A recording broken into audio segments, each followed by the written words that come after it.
So hello everyone. Yesterday we concluded at this point where we saw that the how the sampling operation is represented in the frequency domain. So given this xc, which is the frequency domain representation of the continuous time signal, and it is a band limited signal, and then we saw that what is the frequency domain representation of the periodic impulse stream when these two are mm, multiplied, then the then we receive this xj of j omega, x of j omega. Hmm? So we saw that these two replicas are nicely separated from each other, and this frequency, which is at this point omega s minus omega n. So the basic idea is that what do we want? That whenever we have omega s minus omega n greater than equal to omega n, or equivalently your omega s is greater than equal to twice of omega n, then the replicas of xc of j omega will not overlap. Okay, we will see shortly that what would happen if they overlap, or you have omega s less than uh, less than twice of omega n. Okay, so next we very quickly see the idea behind the reconstruction of the continuous time signal. For reconstruction, this is just the idea that which we will follow later to precisely see the mathematics behind the reconstruction process. So the if we see uh, the process at the left hand side, where we have the signal xc of t multiplied by the periodic impulse stream, we get the signal xs of t. Now this xs of t is the sequence of samples. In fact, these are the periodic samples, whose envelope is the xc of t. And the next process is to convert these impulses into the discrete time sequence to extract the discrete time signal. But now if we apply to this xs of t a filter hr of j omega, then we can construct this signal. Let's call it xr of t, which is the reconstructed signal. Okay, so if we see in the frequency domain representation, we have xr of j omega is equal to hr of j omega multiplied by xs of j omega, where hr of j omega is your ideal low pass filter,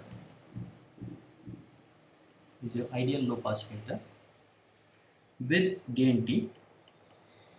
We shall see from the some examples that how this gain is coming into the picture. Gain t and a cutoff frequency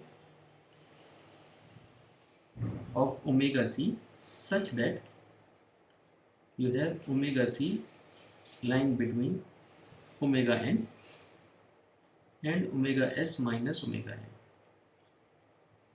Okay, this is the condition on the cutoff frequency omega c. Then we have xr of j omega, xr of j omega is equal to xc of j omega. So in that case, you can say that the reconstructed signal is in fact equal to the actual continuous time signal. So we call this the exact recovery. Let's see from this figure.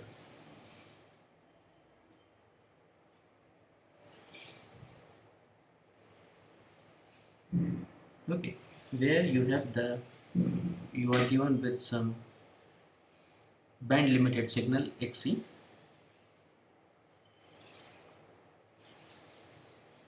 from minus omega n to omega n, otherwise it is 0 for other frequencies.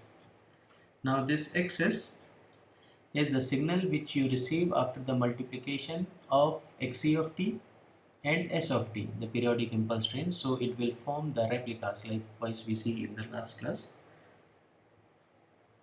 And this is how the ideal low pass filter looks like, where we put the cutoff frequency omega c lying between omega n and omega s minus omega n.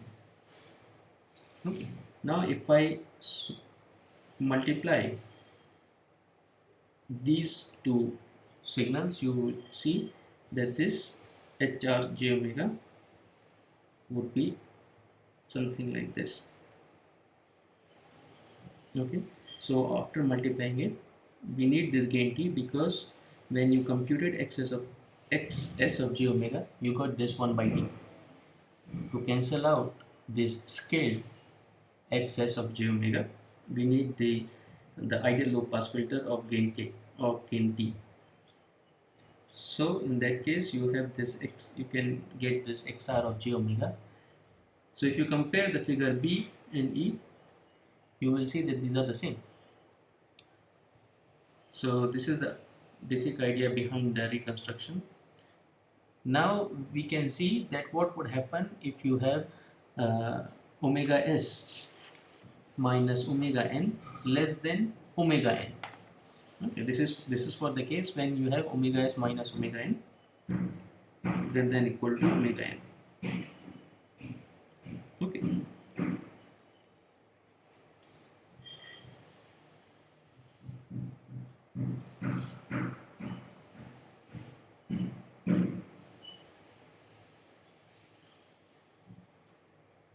Okay. So here we have considered a signal x of c, which is cos omega naught t. Okay. For this signal xc of t, which is a band limited signal, you would have two impulses. The Fourier transform of xc of t, it's denoted xc j omega, would contain two impulses at omega. Okay, we can see in the figure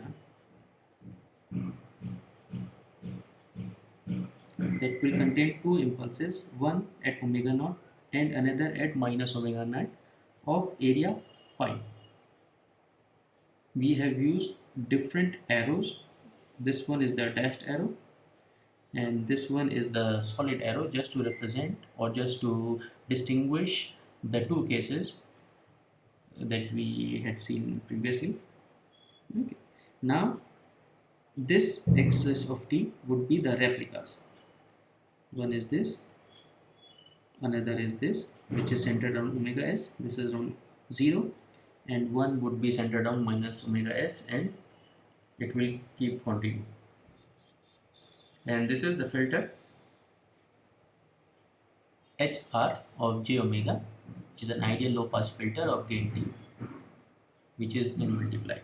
Now here we are seeing the case where we have omega naught is less than pi by t, or omega naught is less than omega s by 2. So eventually it means that omega s is in fact greater than twice of omega naught. And omega s is the sampling frequency. So the sampling frequency is greater than twice of omega naught. So if we see, then omega naught is lying between, or omega naught is less than omega s by 2. Now in the figure C,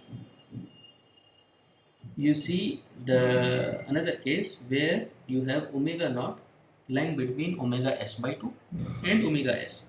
So here is your omega naught lying between omega s by 2 and omega s, because omega s and omega s by 2, which is the cutoff frequency of the filter, they are fixed. Now we are just saying that where this omega naught lies with respect to the sampling frequency.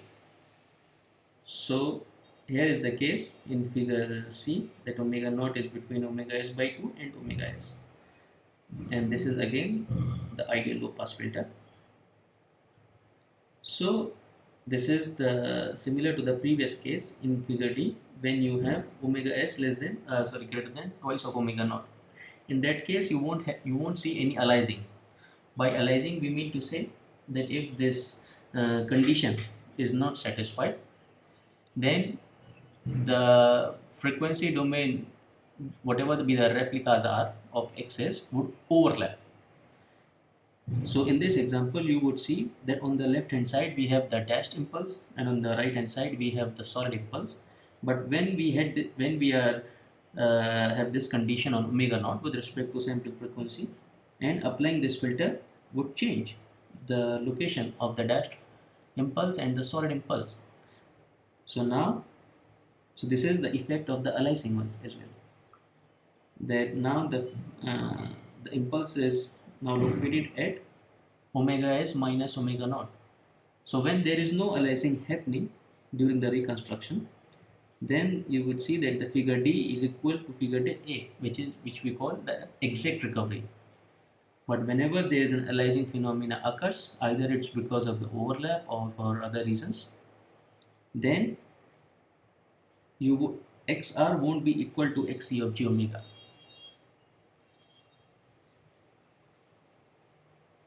Okay, so now we can define this mathematically. Then what do we mean by this?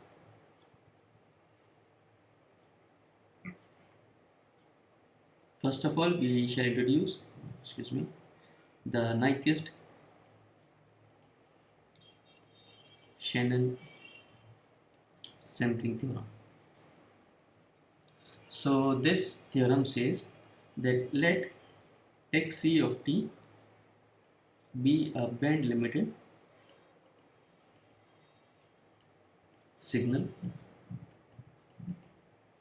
with this property Xc of j omega is equal to 0 for all frequencies greater than equal to omega n. So mod of omega greater than equal to omega n. Then Xc of t is uniquely determined by the samples x of n, which we have collected at from the continuous time signal at nt times of instant for all n is equal to 0, plus minus 1, plus minus 2, and so on. If you have omega s greater than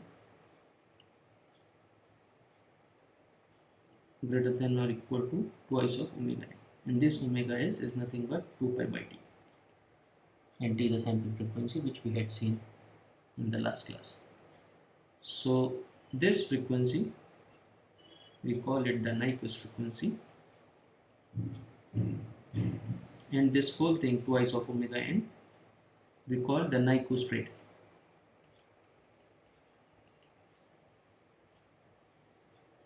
Okay, so we want that if the sampling frequency is greater than or equal to the Nyquist rate, in that case you can uniquely determine your continuous time signal by the samples x of n.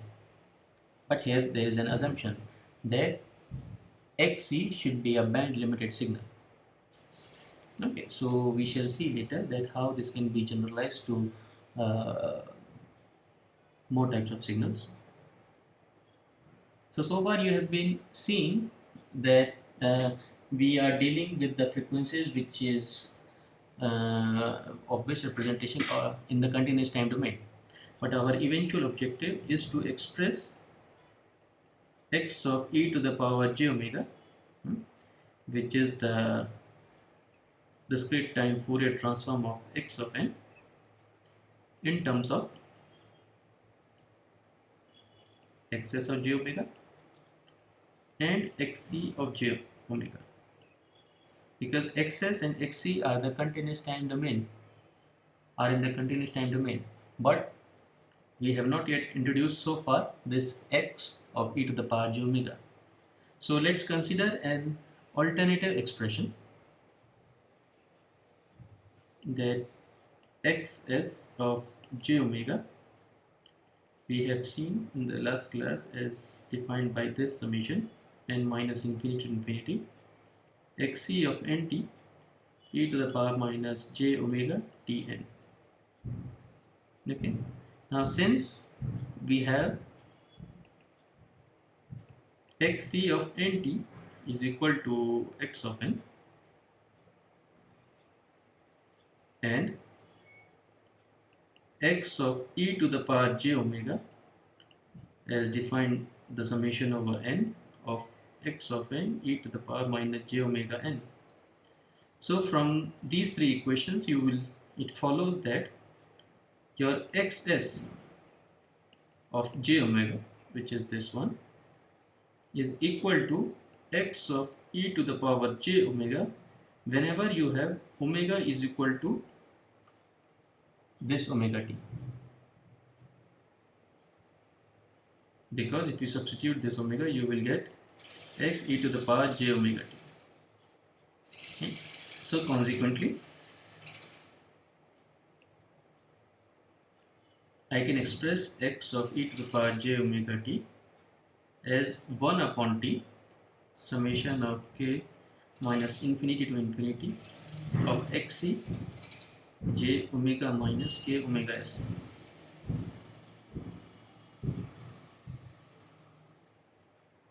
Or equivalently, if we substitute this continuous time omega to discrete time omega s, or equivalently, this would be equal to 1 over t summation over k x of c j omega t minus 2 pi k by t.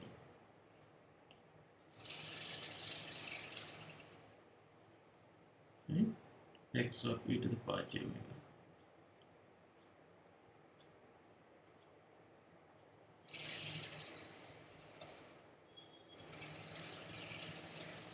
So this, you will note that this is nothing but the frequency scaled version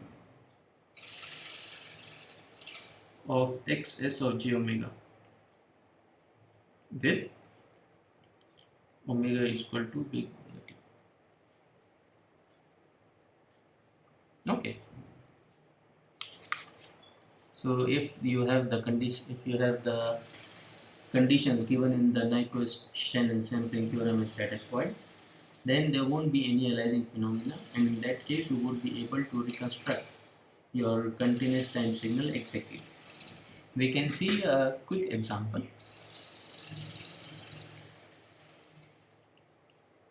That let's say xc of t is given as some cos of 4000 pi t, and we want to sample this signal at t is equal to 1 by 6000. So what do we actually want? That x of n is equal to xc of nt. So substituting as this in the above equation, we would, in the above signal, we have f cos of 4000 pi tn. Okay, and this we can write as cos omega naught n, where omega naught is equal to 4000 pi t, and substituting capital T as 1 upon 6000 is there, we get omega naught as 2 pi by 3.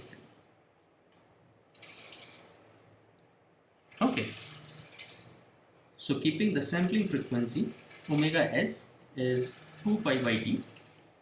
Likewise we see in the theorem omega s is 2 pi by t. It will be equal to your 12,000 pi. Now here note that in the one of the previous classes we have said that xc of t can also be, this xc of t can also be a combinations of or the summation of different sinusoidal signals of different frequencies, right? But since here we have the single sinusoidal signal and we generally take the highest frequency, so the highest frequency and the only frequency here in this example we have 4000 pi, so we denote omega naught as 4000 pi. Okay, so you would notice that we want this omega naught or the sampling frequency should be greater than or equal to twice of this 4000 pi. So the Nyquist sampling theorem conditions are satisfied, so there won't be any aliasing first of all, right? Now let's write the frequency domain representation of Xc of j omega, which we have already seen previously. It will contain two impulses at two different frequencies, uh, omega pi del at omega minus 4000 pi plus pi del omega plus 4000 pi. Okay, which is something like this.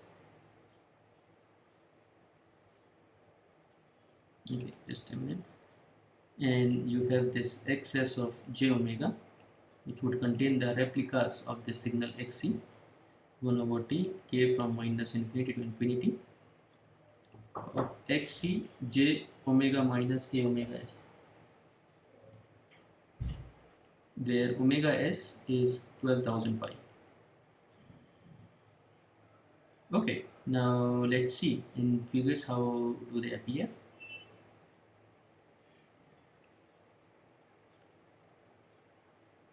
That at minus 4000 pi, at 4000 pi we have two impulses for xc of j omega, but in excess of j omega we have the replicas, so we will directly plot excess of j omega. So it would contain at 8000 pi, and here we have minus 8000 pi. Okay. And the magnitude or the area of these impulses is minus pi by t. Oh sorry, only pi by t of course.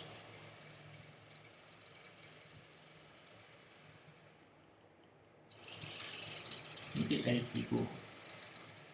So now if I apply the filter of 6 of the cutoff frequency is 6000 pi, so which would be at some point here, some pi minus 6000 pi. Let me use a different color.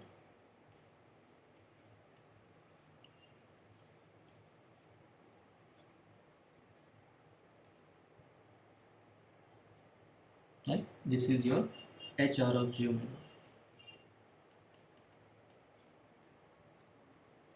of gain capital T, right?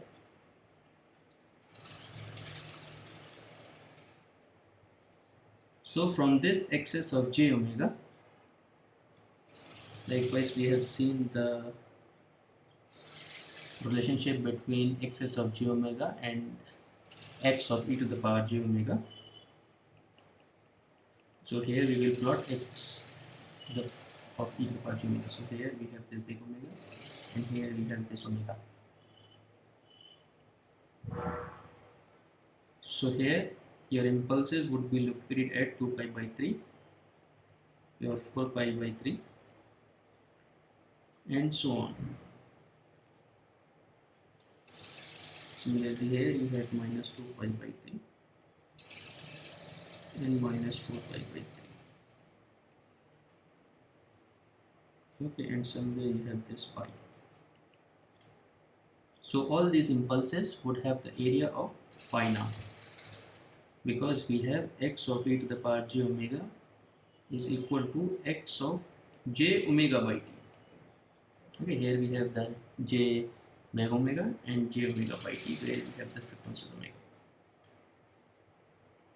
Okay, so we can conclude this lecture today, and in the next class we will see different representation of this ideal low pass filter. Okay.